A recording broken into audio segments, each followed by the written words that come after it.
তোমরা তো এটাই চেয়েছিলে। আমি এখানে থাকতেই এসেছি। কি ভেবেছিলে তোমরা? শ্বশুর বাড়ি থেকে বের করে দিলে আমি কি রাস্তায় রাস্তায় ঘুরবো? পুরা কপাল আমার। তা তোকে সেখান থেকে তাড়িয়ে দিল কেন শুনি? হ্যাঁ, তোর শ্বশুর ঘর থেকে তোকে তাড়িয়ে দিল কেন শুনি? না, তুই তো এমন ভাব দেখাচ্ছিস যে কিছুই হয়নি, কিছুই হয়নি। তা হয়নি যখন, তারা তোর কথা বিশ্বাস করলো না কেন? হ্যাঁ, তুই তাদের নিজেদের লোক, তোর কথা বিশ্বাস না করে আমাদের কথা তারা কেন শুনতে গেল বল দেখি? না রে শালু, জানিস তো এই গায়ের লোকরাও ঠিক করেছে কেউ কেউ তোর সঙ্গে কথা বলবে না, মিশবে না। পায়শ্চিত্তি করতে হবে না? পায়শ্চিত্তি না করলে তারা তোর সঙ্গে, আরে আমরা কি করি বল দেখি? গায়ের 5 জন একসঙ্গে থাকতে হয়, তারা যদি না চায় তাইলে তো আমরাও তোকে আর এ বাড়িতে ঠাঁই দিতে পারি না। না, গায়ের 5 জন একসঙ্গে থাকতে হয়, তারা যদি না চায় তাইলে তো আমরাও তোকে আর এ বাড়িতে ঠাঁই দিতে পারি না। না, তাহলে তুমি কি চাও মামি? কোথায় যাব আমি? আমি কি আমার প্রাণ বিসর্জন দেব তাই চাও তুমি? না দিদি, কখনো না। তুই একদম ভয় পাস না। আমি, রূপ, তুই আর দিদি একসঙ্গে থাকবো। দাঁড়া না, আমি কারখানায় একটা কাজ ঠিক করছি। ওই কি করছিস মামি? কি করছিস? কারখানা কাজ ঠিক করছিস? কারখানার কাজ করে আমি তোর বর করছি, জন্মের সাথে আমি টাকা করে ঘুচিয়ে দেবো। তাহলে কেন বললে দিদিকে এখানে থাকতে দেবে না? তোমরা তো দিদির শ্বশুর বাড়িটা নষ্ট করেছো। এখন যখন দিদি এখানে এলো তখন তুমি বলছো থাকতে দেবে না দিদিকে। মামি,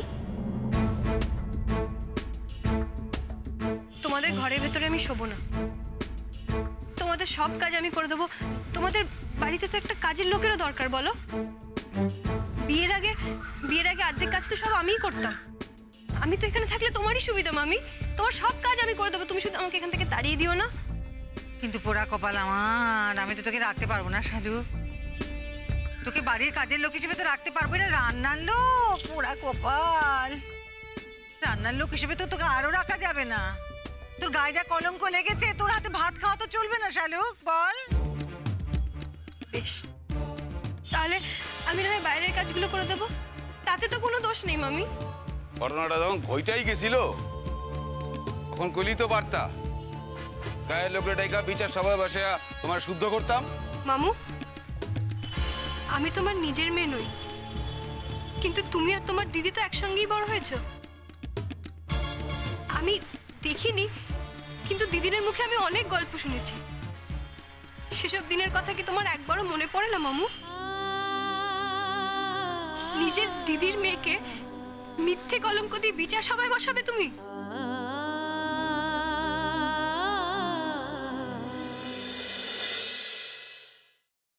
আমি এই সব কিছু বন্ধ করতে পারি, কিন্তু একটা শর্তে। তোমাকে আর দুর্গাকে আমাকে ছুঁয়ে কথা দিতে হবে, এর সাথে তোমরা কোনো যোগাযোগ আর রাখবে না। শোনো, আমরা এখনো তোমার মতন এতটা পাথর হয়ে যায়নি। তোমাকে ছুঁয়ে আমি এত বড় কথাটা, এটাই আমার শেষ কথা তোমাকে। দাদা ভাই, পুতুলটা না দিয়ে এসেছি। আস্তে, একেবারে বজরংবলী আন্টির হাতে দিয়েছো তো? না, আমরা তো দরজা দিয়ে গড়িয়ে দিয়েছি। ঘরে তো ঠাম্মু ছিল, তাই ঢুকতে পারিনি। মা ঘরে ছিল? এ বাবা, এটা যদি মার হাতে পড়ে তাহলে তো মুশকিল। ওনার কোনো সর্দারজির সাথে পরিচয় ছিল? সর্দারজি? না। ঠিক আছে, আমি তাও বলবো আপনারা একটু ঠান্ডা মাথায় ভাবুন। আসলে আমার জানাটা খুব দরকার। আমি তাহলে আসি, কিছু মনে পড়লে আমাকে অবশ্যই জানাবেন। আচ্ছা।